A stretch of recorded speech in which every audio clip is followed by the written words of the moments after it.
Teralun Desa Sukamakmur dan Desa Lawe Beringin Gayo, Kecamatan Semadam, Kabupaten Aceh Tenggara diterjang banjir bandang pada Senin 30 Desember 2024 sekira pukul 17.41 waktu Indonesia bagian Barat. Kayu gelondongan dan bebatuan menumpuk hingga menutupi lintasan Jalan Nasional Aceh Tenggara menghubungkan ke Sumatera Utara. Arus transportasi di daerah itu lumpuh total.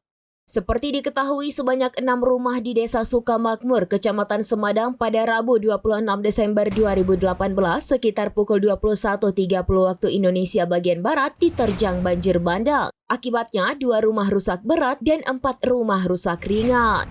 Dari Aceh Tenggara, Asnawi Lui, serambinews.com.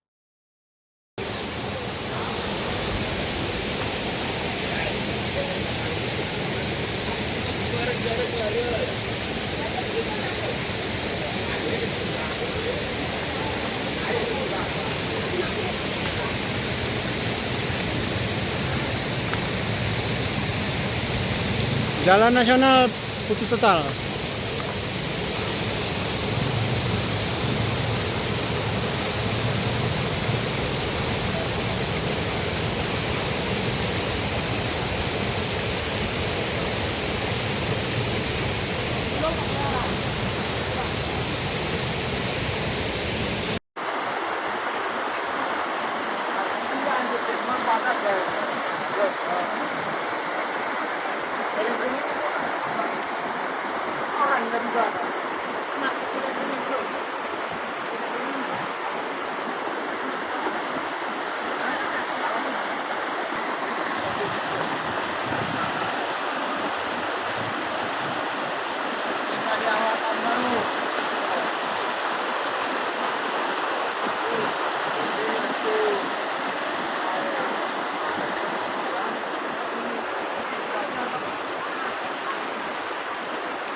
Download Tribun X sekarang, menghadirkan lokal menjadi Indonesia.